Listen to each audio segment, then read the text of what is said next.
pagi Pak Agus. Oke, kemarin minta ada janjian dengan saya ya Iya untuk betul. ketemu hari ini. Iya betul. Oke, kira-kira ada apa ya?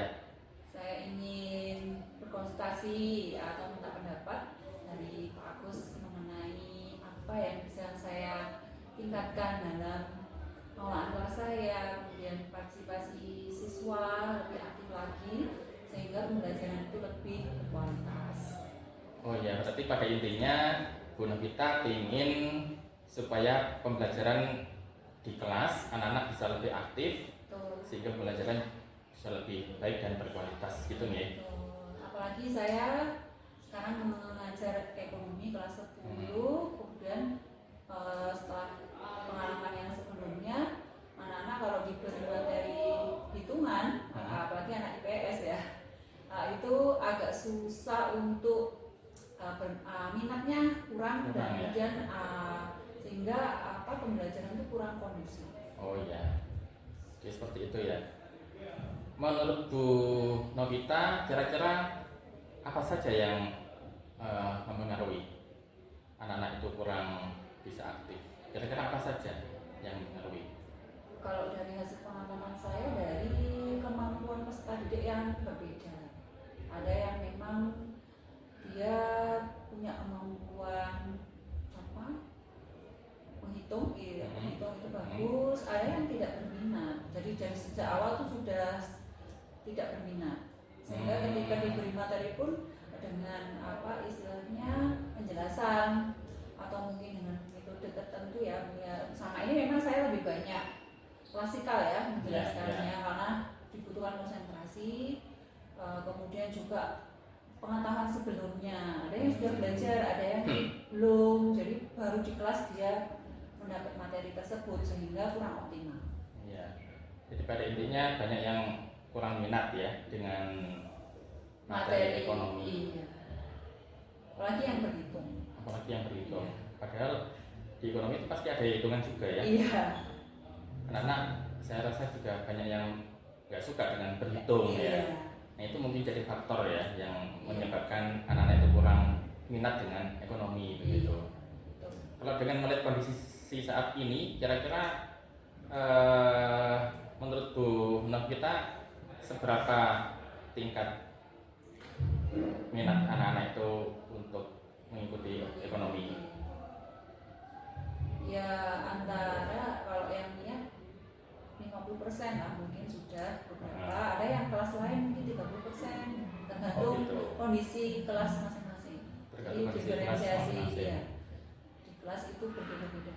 Oke. Mungkin nanti harapannya kira-kira sampai ke tingkat berapa persen? Minimal 80%. 80% iya. Itu sudah bagus sekali ya. Iya. Oke, untuk mencapai ke tingkat itu, kira-kira apa yang akan Bu Novita lakukan nanti? Lebih ke arah sharing ya. Jadi sehingga nanti metodenya saya buat kelompok tetapi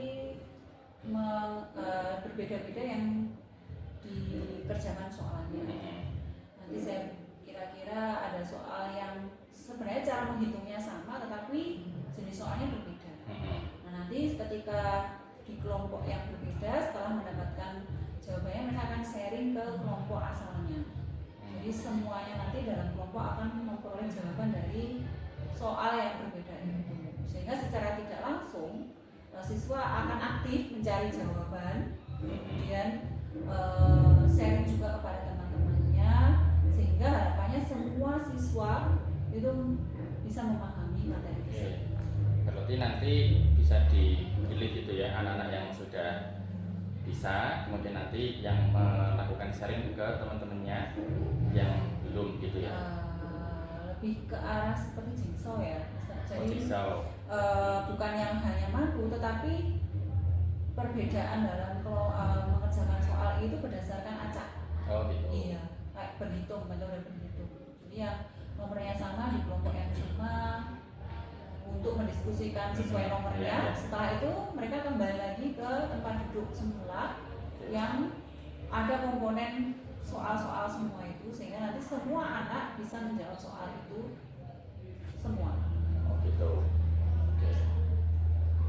Dengan cara itu nanti kira-kira sudah bisa ya untuk memberikan solusi dari minat Harapannya begitu, karena harapan saya ya tidak mau siswa tidak hanya menguasai tertentu materi tertentu ya, artinya semua berusaha, karena pada dasarnya semua pasti punya potensi untuk bisa. Oke. Itu harapan saya. Oke. Kemudian dengan cara seperti itu kapan akan Bu Novita untuk lakukan? Hari ini kebetulan ada kelas, saya akan langsung hari ini bisa ya? Jadi kebetulan Langsung coba hari ini nanti ya? Nanti ya saya akan mencoba apakah strategi ini berhasil.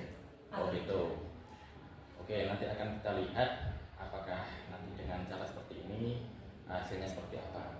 Nanti mungkin setelah itu atau besok atau kapan gitu nanti akan kita ketemu lagi untuk saya bisa sharing dengan Bu Novita untuk melihat bagaimana hasil dari apa yang sudah Bu Novita lakukan.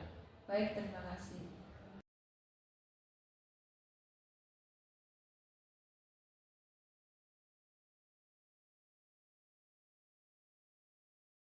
Hari ini kita akan belajar tentang koperasi.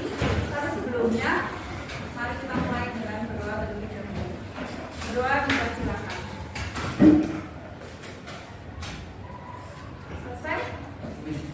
Ada yang tidak masuk hari ini? Laura saja. Oke. Di pertemuan sebelumnya, kita sudah belajar tentang lembaga keuangan bukan bank ya. Masih ingat ada apa saja LKBP? Banyak loh LKBP, ada apa saja? Kalau keuangan selain bank yang menghimpun dan menyalurkan dana, koperasi salah satunya.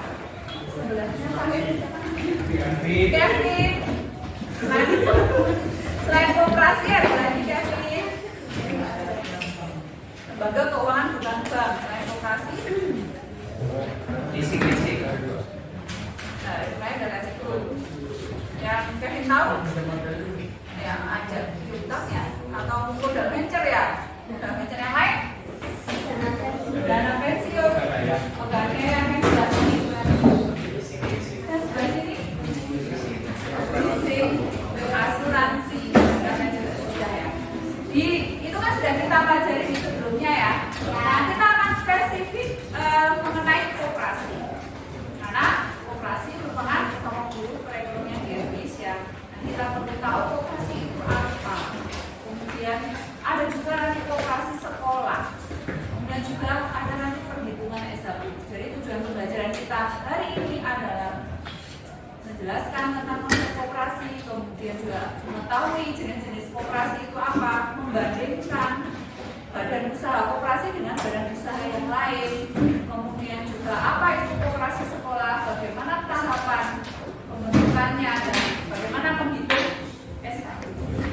Nah, materi ini sudah saya upload di GC, supaya nanti bisa dilihat di GC, ada modul, kemudian juga ada PPT nanti, kemudian juga ada latihan soal yang nanti dalam bentuk link Canva ya, nanti kita bagi menjadi kelompok dikerjakan secara kelompok.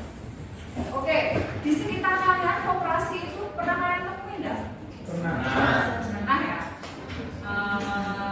Sekitar sekolah ada nggak koperasi? Ada. Koperasi KPRI beda yang lewat MT Haryono. Nah itu kan yang lewat itu berarti koperasi yang itu sebuah badan usaha bukan? Termasuk ya. Yang kegiatannya apa? Menyalurkan dana ya. Hanya menyalurkan dana, menghimpun dana juga. Selain itu juga ada kegiatan usahanya. Apa itu? Kalau yang di KPRI itu ada tokonya ya. Berarti namanya apa? Ada usaha apa konsumsi ya, karena menyediakan barang-barang konsumsi. Ada pelayanan jasa nggak? Pelayanan jasa juga, kalau nggak tahu mungkin di sana juga ada penyewaan rental, juga ada fotokopi ya untuk bukan mahasiswa, selain pegawai juga ada mahasiswa juga ya. Kemudian ada simpan pinjam, ada.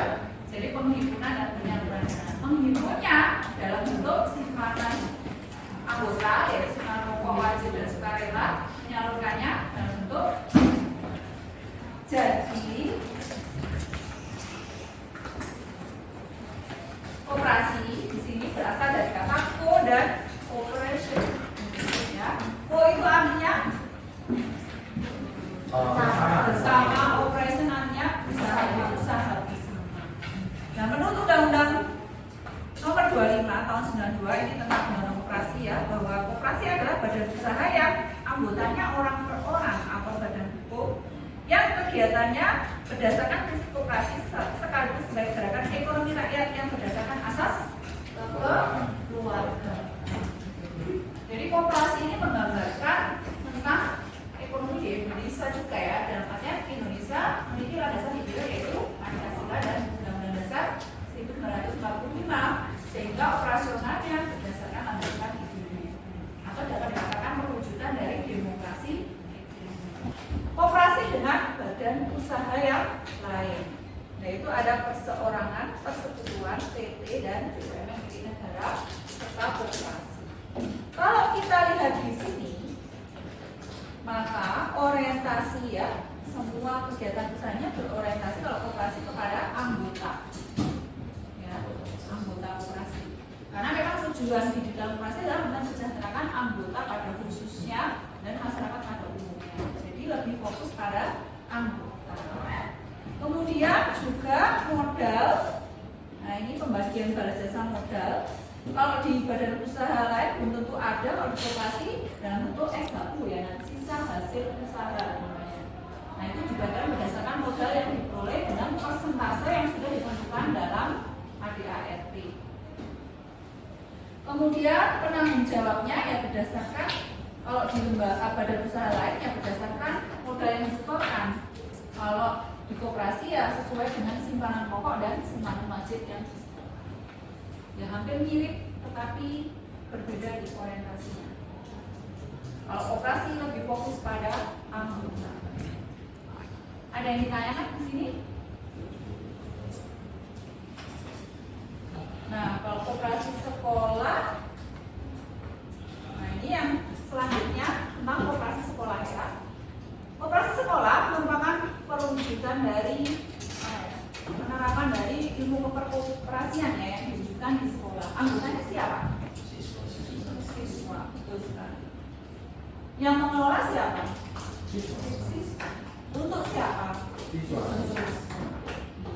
Jadi di sini koperasi sekolah merupakan perwujudan dari pendidikan koperasi, sehingga ini mewujudkan tujuan dari pendirian koperasi sekolah adalah untuk membantu pemerintah dalam pembangunan bidang perkoperasian melalui pendidikan di sekolah, melatih siswa sadar akan berkoperasi, kemudian melatih siswa disiplin, jujur, suka bekerja keras, setia kawan, membantu dan mempunyai jiwa demokratis, kemudian memberikan keterampilan dalam berkoperasi dan melatih jiwa wirausaha.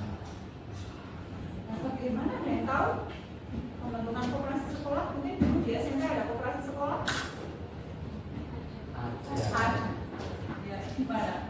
Pernah terlibat dalam koperasi sekolah? Belum. Nah, tapi hanya jadi anggota ya? Ada tidak menyetorkan simpanan pokok dan wajib setiap bulan, kalau pokok di awal saja ya. Oke, berarti diterimakan setelah kelas 9. Dapat SHU? Enggak, harusnya tidak ya. Nanti kita akan mempelajari bagaimana cara menghitung SHU. Nah, cara mendirikan koperasi sekolah itu ada 5 tahap. Yang pertama adalah tahap persiapan, yaitu di situ mempersiapkan panitia kecil untuk pembentukan koperasi sekolah. Kemudian yang kedua adalah rapat susunan pengurus. Ini dia diwakili oleh masing-masing kelas biasanya gitu. Paling tidak minimal 20 orang. Tahap yang ketiga adalah rapat pengoperasian koperasi sekolah. Dalam hal ini bersama guru pembina mendiskusikan tentang modal yang ditentukan berapa dari simpanan pokok dan wajib. Kemudian bagaimana pengelolaan sekolah, mungkin jenis-jenis barang apa yang akan dijual sesuai dengan kebutuhan anggota sekolah. Yaitu siswa, guru, bapak ibu guru, karyawan dan sebagainya. Tahap keempat, rapat penyusunan ADART.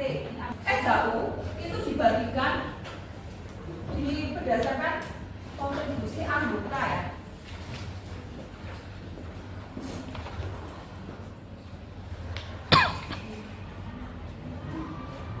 Kontribusi anggota itu banyak. Ada yang aktif nyetor simpanan yang di tabungan simpanan wajib ya setiap bulan. Maka kalau dia aktif menyetorkan simpanan, maka memulai SHU jasa modal atau simpanan. Yang kedua, kalau dia aktif melakukan pembelian di koperasi, seperti KPR itu pegawainya sering beli di sana, nanti akan mendapatkan SHU jasa pembelian. Yang ketiga, kalau melakukan simpan pinjam atau melakukan pinjaman di sana, maka akan memperoleh SHU jasa pinjam. Dan setiap anggota kontribusinya bisa sama, bisa berbeda. Ada yang aktif di pinjaman, ada yang aktif di pembelian, ada yang aktif di modal atau di simpanan. Rumusnya bagaimana? Nah, ini untuk menghitung jasa modal atau simpanan, yaitu simpanan anggota dibagi total simpanan koperasi dikali bagian SHU untuk begitu juga dengan SHU apa ini? Pembelian ya, konsumsi ya. Pembelian yaitu pembelian anggota dibagi total penjualan koperasi dikali bagian SHU untuk jasa pembelian atau jasa anggota. Yang ketiga, simpan pinjam atau pinjaman, yaitu SHU jasa pinjaman anggota dibagi total pinjaman koperasi dikali bagian SHU untuk jasa anggota. Nah, setiap koperasi tentu saja presentasinya bisa berbeda karena berdasarkan ADART yang sudah ditentukan dalam rapat anggota tahunan ini. Selanjutnya ada yang ditanyakan? Selanjutnya bisa dilihat contoh soalnya ya.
Dibagi total modal ya, modal koperasi dikali persentase untuk SHU jasa modal. Oke, kita masukkan simpanan anggota dalam hal ini simpanannya amanah berapa? Itu 3 juta.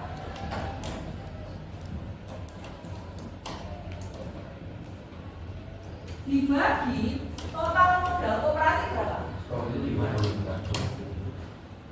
Ya, 25 juta.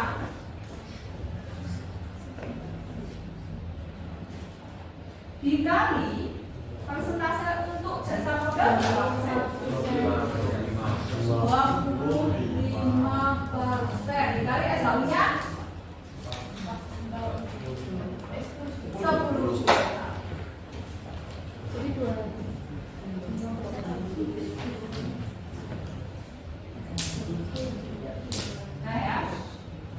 Jadi ini kita sederhanakan. Nah ini 3 per 25 kali 0,25 kali ini berapa? Kan 25 per 100 hilang 2 ya semuanya. Semuanya adalah 1, 2, 3, 4, 5. Ini sama ini habis ya. Jadi tinggal 300. Ada jawabannya enggak? Yang mana? Yang D. Ada yang ditanyakan? Apakah sudah paham soal ini? Jadi nanti kalau menghitung jasa penjualan atau pembelian, tinggal diganti. Berarti ini pembeliannya anggota dibagi total penjualan koperasi dikali persentase untuk jasa pembelian. Kalau pinjaman sama juga, berarti pinjaman anggota dibagi total pinjaman yang diberikan koperasi ya kepada anggota dikali persentase untuk jasa pinjaman. Itu ya, sama rumusnya tinggal diganti aja. Ada yang ditanyakan? Sudah paham? Sudah. Nah berikutnya saya ingin kalian mengerjakan soal selanjutnya menghitung S1, tetapi nanti kita bagi kelompok. Ada 3 kelompok ya, nanti ada 3 soal. Nanti setiap kelompok punya leader, yaitu seorang ahli yang nanti memimpin teman-temannya, memandu teman-temannya untuk jalannya diskusi dan menemukan jawaban.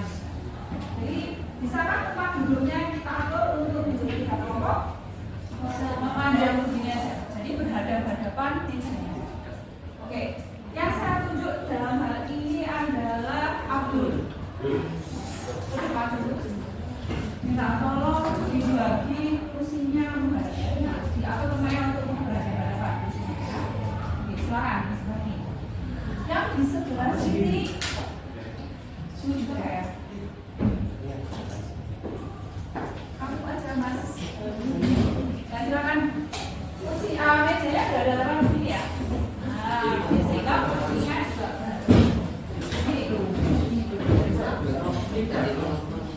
memanjang.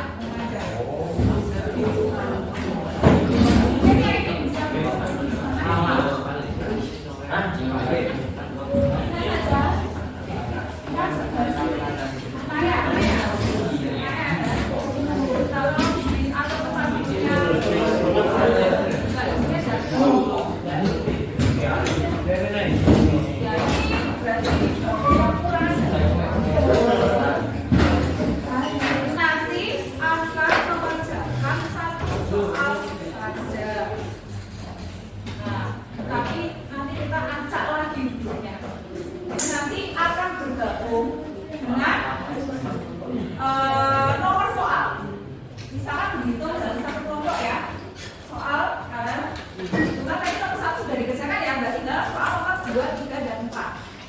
Berarti nanti dalam satu kelompok akan dihitung 2, 3, 4, 2, 3, 4 seterusnya ya. Nah nanti silakan nomor nanti yang anak-anak yang sudah mendapatkan nomor tadi akan bergabung sesuai nomor soal. Kalau ini diskusi yang kelompok A tetap nanti kembali lagi ke kelompok asal. Kalau sudah dapat jawabannya, sehingga satu siswa akan menjawab ketiga soal itu secara tidak langsung. Nah ini yang sudah mendapatkan jawaban berpresentasi di depan, kemudian jawabannya di papan tulis. Bisa dipahami? Jadi sekarang per kelompok berhitung dulu 2, 3, 4 yuk. 3, 4, 2, 3, 2, 3, 2, 3. Hitung dulu 2, 3, 4, 2, 3, 4. Mana yang satu? Ini siapa? 2, 3, 4. 2, 3, 2, 3. Oke, silakan yang dapat nomor 1 di sebelah sini. Yang lainnya tetap 2 nomor 2 di sini. Nomor 3 di sini, nomor 4 di sini. Yang nanti tetap berada di sini. Oke, 2, 3, 4. 2, 3, 4.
simpanan. Anggota pember. Jadi tidak perlu menghitung yang benar, tapi yang ditanya SO jasa. Oke, bisa dipahami kelompok nomor 2. Bisa dipahami. Oke. Selanjutnya yang nomor 3, yang tengah dari sebagai koordinatornya ya. Tolong diperhatikan. Kita akan menghitung SO-nya siapa? Siapa? Anissa. Anissa. Di sini Anissa kontribusinya apa? Ya, memiliki simpanan ya. Modal juga simpanan ya. Jadi di sini berarti menghitung SHU apa? Kontribusinya Anissa? Jasa modal. Oke, bisa dipahami? Bisa. Oke. Yang keempat. Yang keempat, koordinatornya Abdul. Oke, Abdul di sini siapa anggotanya yang mau dihitung SO-nya?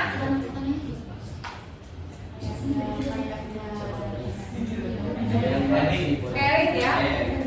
Kontribusi Erik apa di sana? Erik punya simpanan dan melakukan pember. Ya, berarti SO-nya Erik yang dihitung ada berapa? 2, yaitu simpanan, pembirunya pakai ya, simpanan dan juga pember. Nanti total SO yang diterima Erik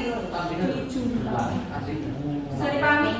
Oke, kerjakan di buku masing-masing dengan menuliskan rumusnya ya.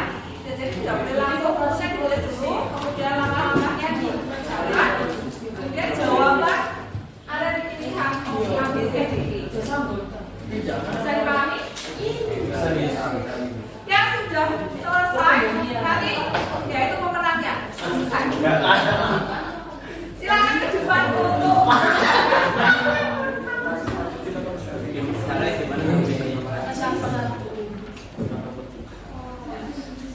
bukan ya? Dari kelompok yang nomor 3. Kali SAU SAU-nya berapa? Pembeliannya totalnya 30 juta. Pembeliannya anggota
Bener kan, Cak?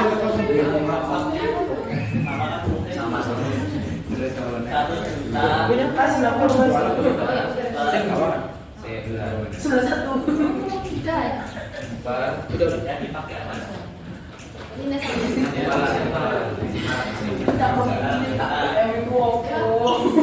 Oke, adakah pilihannya? Ada yang Oke, terima kasih untuk nomor 1 guys.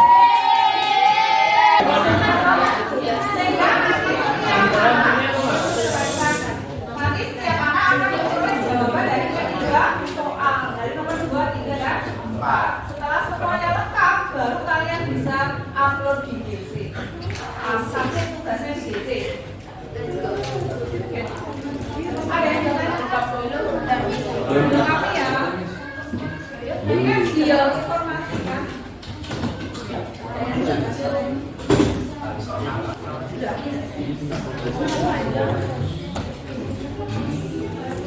Kan rumusnya tidak ada. Udah. Itu langsung sore. Itu yang tadi pikir. Semangat. Oh iya, rumusnya apa belum ditulis ya? Tidak apa-apa, wes, sudah paham kan? Tulis aja rumusnya. Pakai rumus ya. Rumusnya tinggal diganti. Ya kan, mencari dua kan, jasa jasa. Modal sampai jasa ini menghitung apa? Jasa modal. Permisi ini menghitung apa? Jasa. Dari jasa modal. Ya, jasa modal. Jasa modal B. Jasa modal. Diberi judul ya, nggak tahu temennya ini kerjakan apa? Ya. ya tahu. Ya Besoknya habis.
Ya, Oke, dari kelompok sini coba mungkin ada kesimpulan yang mau ditambahkan.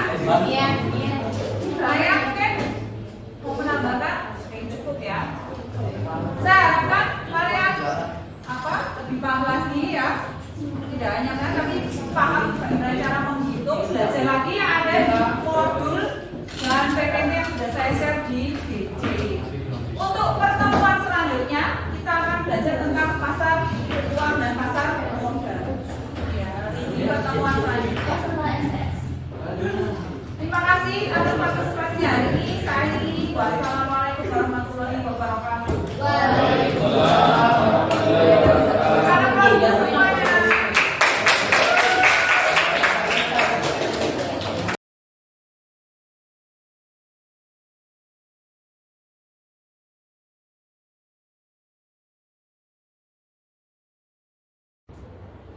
Oke, selamat siang Bu Novita. Selamat siang Pak Gus.